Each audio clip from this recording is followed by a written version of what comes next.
We've got a hydraulic cylinder from an old International Cultivator. This is one that drops one of the side wings down.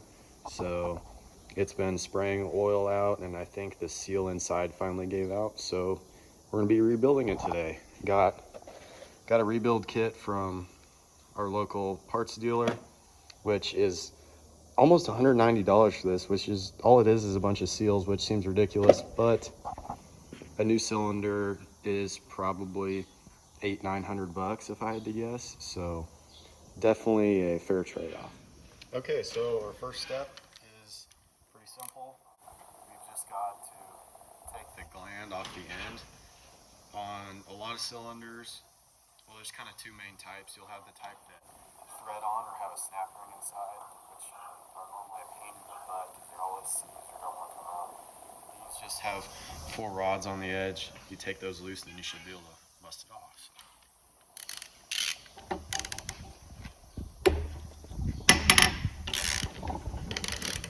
And I always try to kind of, not necessarily go in a cross pattern, but take them out evenly.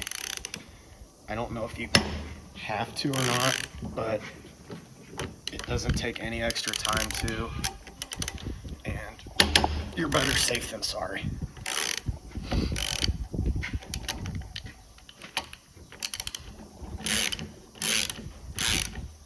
Actually, probably a year or so ago at work, we had to reseal a cylinder on a backhoe, but it had the extendable boom on it.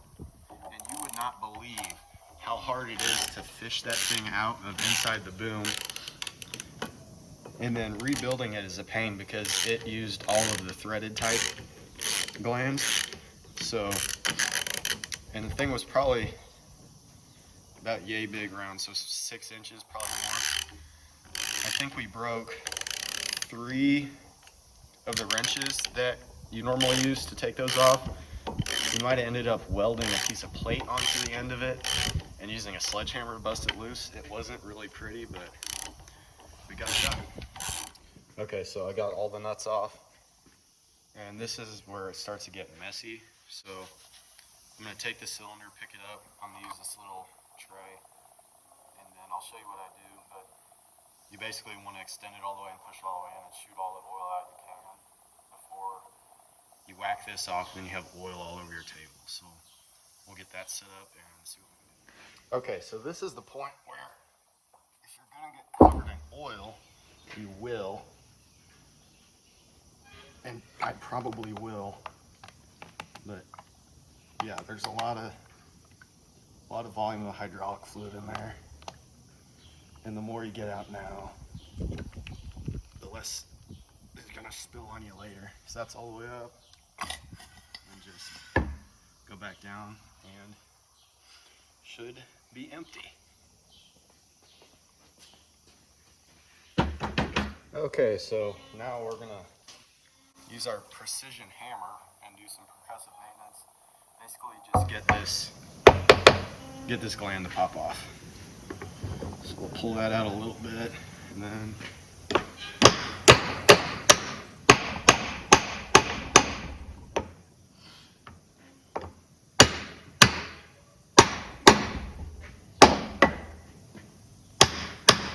I will actually grab my tub here and just hold that under there, because a little more will probably come out. There you go. It's that simple. These aren't really, it's not complicated. It's just, it normally will take you a time or two before you get super comfortable doing it. All right, so we got that popped off. Now we're just going to pull the rod out.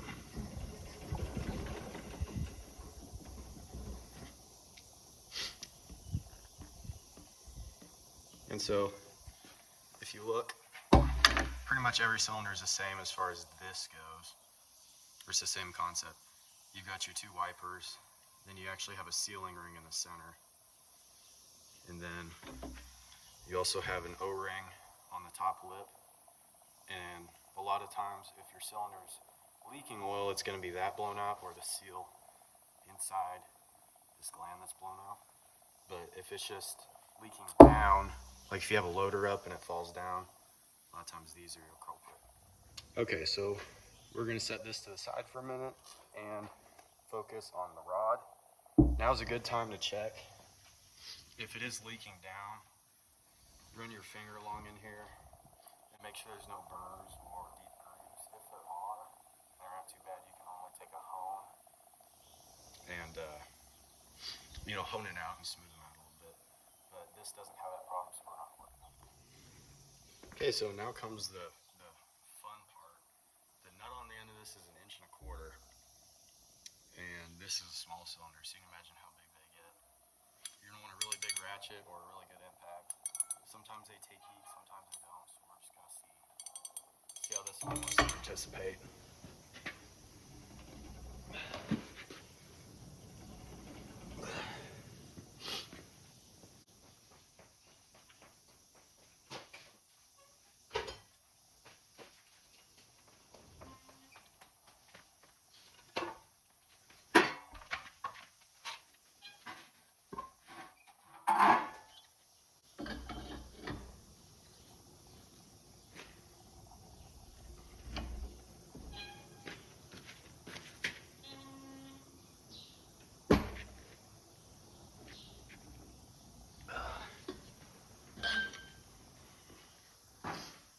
Yeah, so definitely not the most fun thing to take off.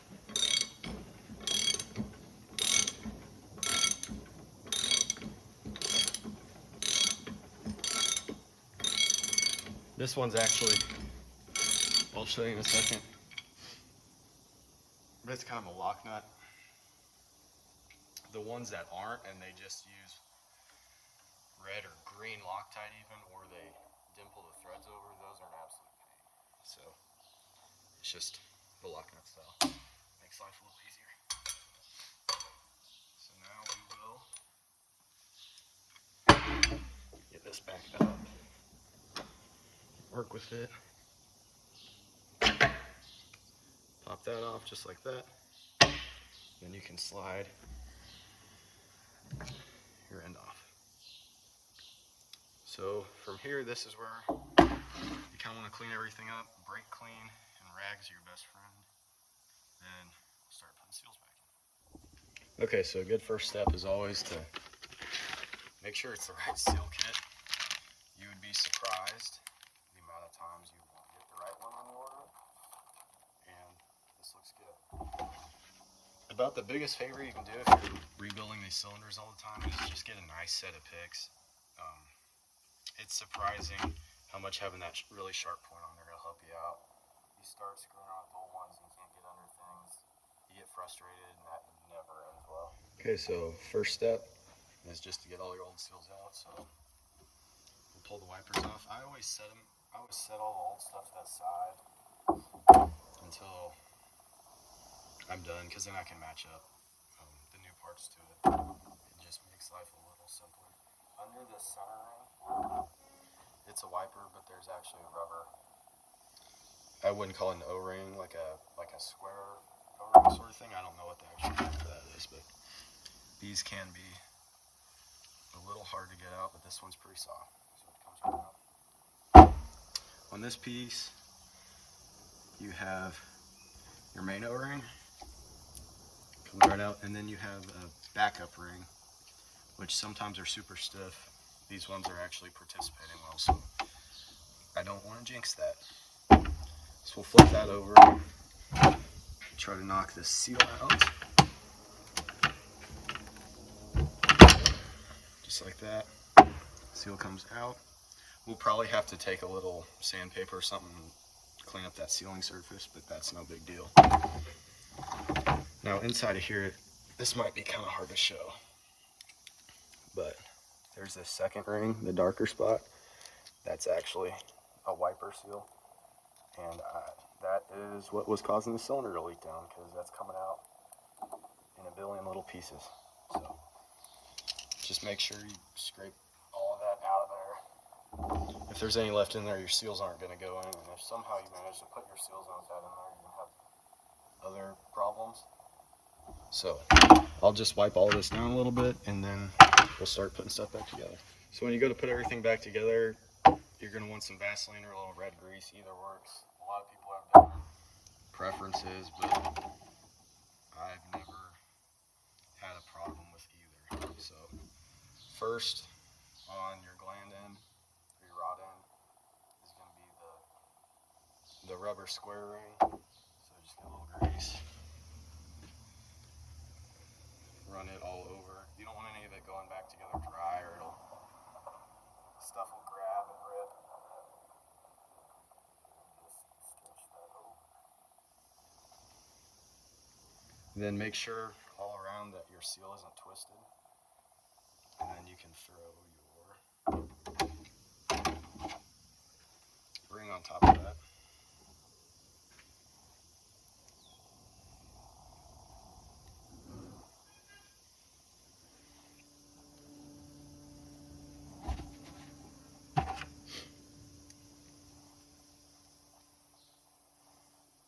And you can pry on things, just be careful because it's all rubber and hard plastic, so you can't get super aggressive. Just kind of work it over.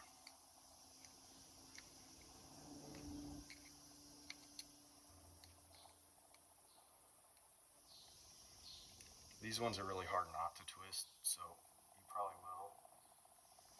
And I'll kind of show you how to deal with that. If they are wanting to twist, you just get a little straight pick. Get it hooked under there, and then if you just run it around, it'll twist itself out on its own. So then, your two wipers. Same story with the grease. Hook them over.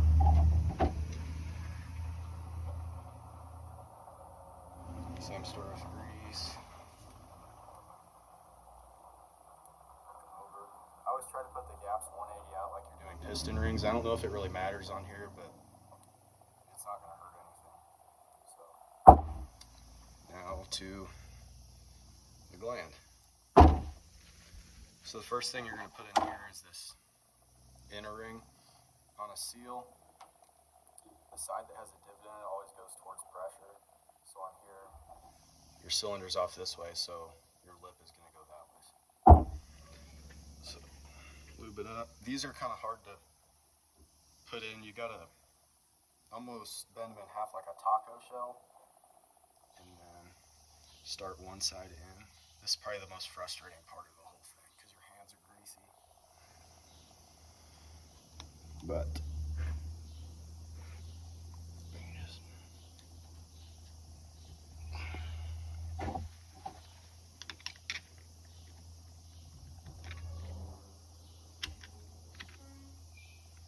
just work it down in there.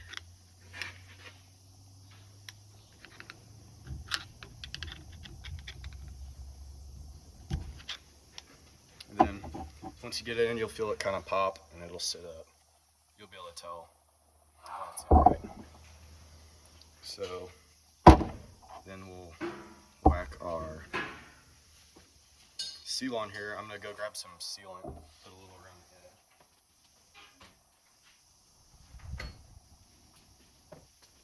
edge. You can use Right Stuff. Sometimes you'll want Case makes an anaerobic gasket sealant. That works really well. Or Permatex. If you've got a lot of rust pits and stuff, Right Stuff's probably your best option. Or the Case anaerobic. It works pretty well. So then same story with the lip. Put that towards pressure. So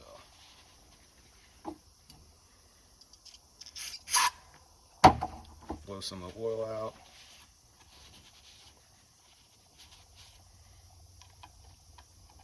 Set that down as straight as you can.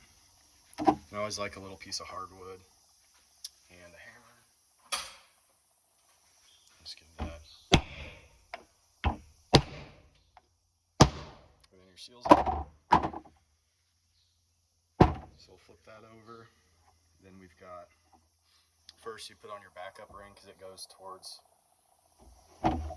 towards this side of the groove.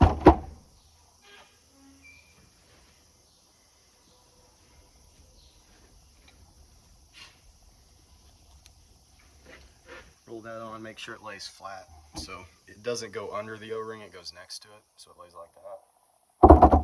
We'll get our O-ring, lube that up.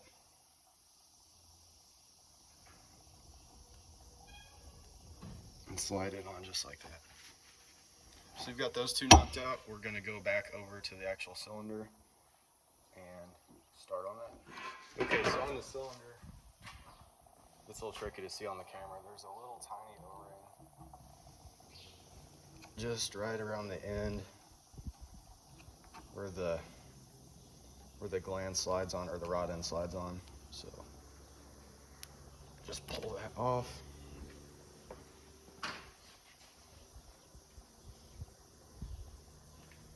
Grab your new one. And these can be a little tricky. They'll try to catch on those threads. So you gotta exercise a little caution. But if you just work them over.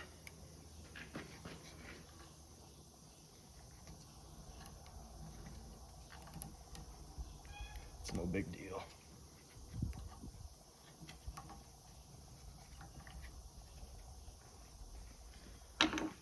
So that's there. Then we will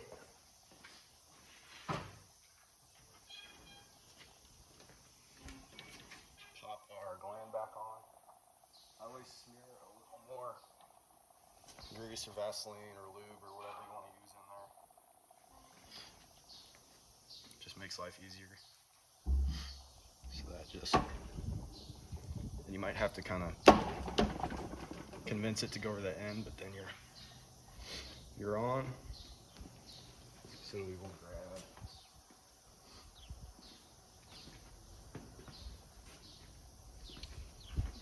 our rod end. You'll notice there's a little groove in there. That's where the O-ring sits in to seal.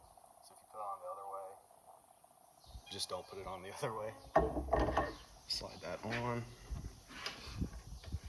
Start the nut.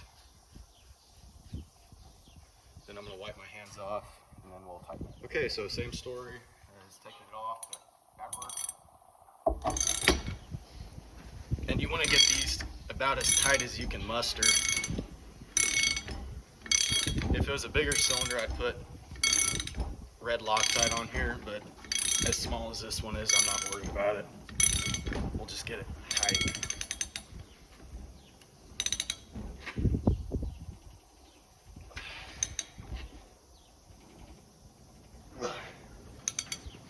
So there you go.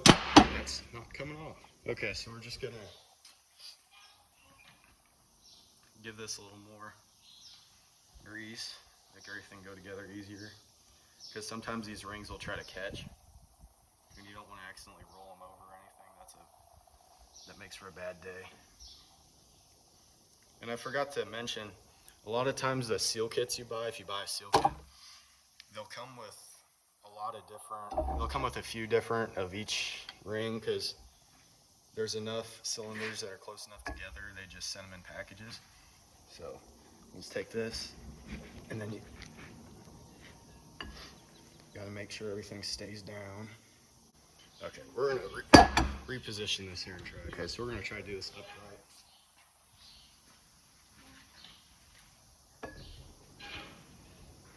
So if you notice there, it's that blue ring that's kind of poking out, giving us a hard time. So if you just kind of work it in.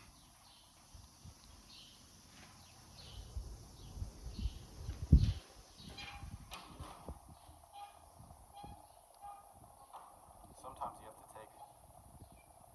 take a zip tie and wrap it around the seals, or the wipers, and compress them almost like you're putting rings in a piston, and that'll help it pop down. So once you've got it started, you really shouldn't, but you can kind of tap it down past, and then that outer one's just a wiper, so it goes on easy. So we've got lube on this top O-ring. slide this down. Make sure it's clocked right. And then you're pretty well on the home stretch. We'll get these bolts put back in and then it's done. So yeah, that's really all there is to it. It's nothing complicated. You just got to kind of have the right little picks and stuff and enough patience to deal with it. You also have to have some body weight too to be able to break that nut loose. But other than that, you got to be able to do it. So you just tighten these down, then you're ready to throw it back on and it should be good to go. Okay, so this is the old International Cultivator I was talking about. Our culprit goes right here. So it actually lifts and lowers, you know, this boom. So you see each of your tire sets has a cylinder on it. So Grandpa's bringing a tractor over. We're gonna go ahead and take that box plate off. We'll get this hooked up to the tractor. We'll throw it on and we should be good to go.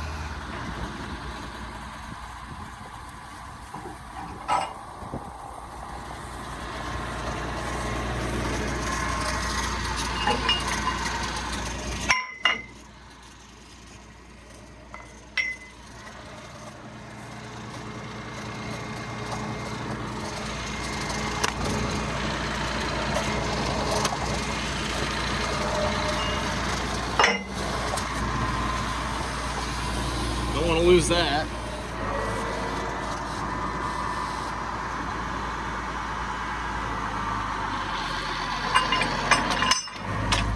We got that off. We'll wander over here and get it hitched up to the cultivator.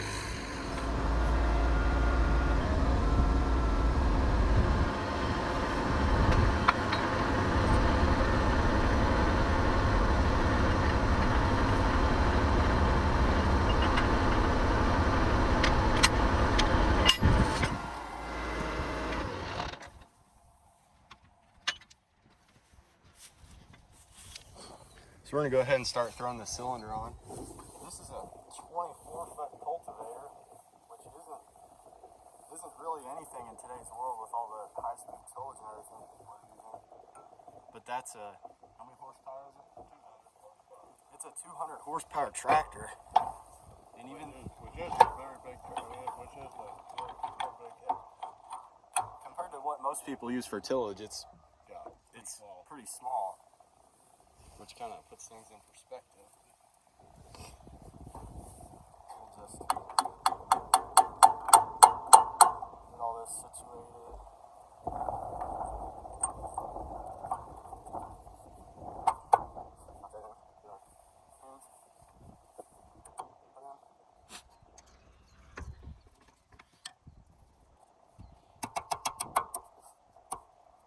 I'll bend those over and then start the lines on.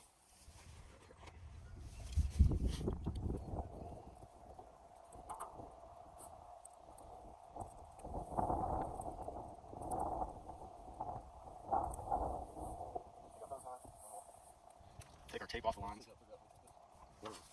You can take it apart so well. And duct tape turns into jello whenever it gets oil on it, so if you like doing this,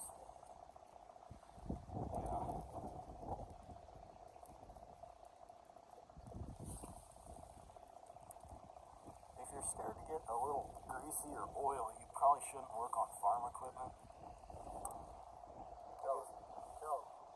I guess if you lease a new tractor every year, that's not a problem, but if you're doing this, you're going to have to kind of learn to cope. Let's get those started. 3/8 hoses now, really. Small hoses. Those are 3/8. I mean, what's it cost a foot? From $5 to $8 a foot.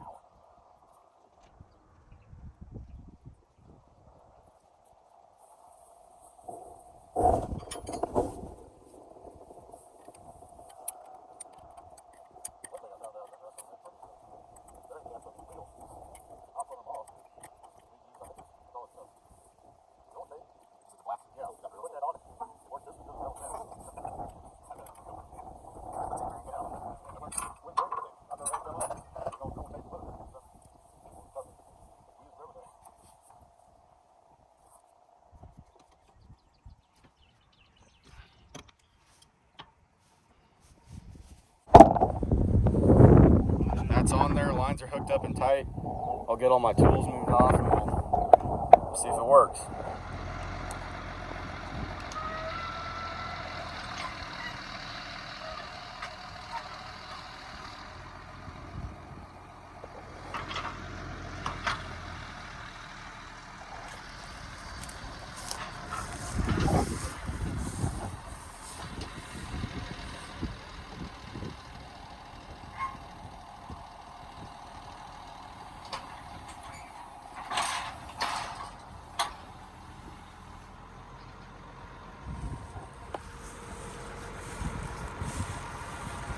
So if you like that video, if you want to see any more of those kind of farm repairs or little sort of how-to videos on that sort of stuff, leave a like, subscribe if you want to see more, and I hope I'll catch you next time.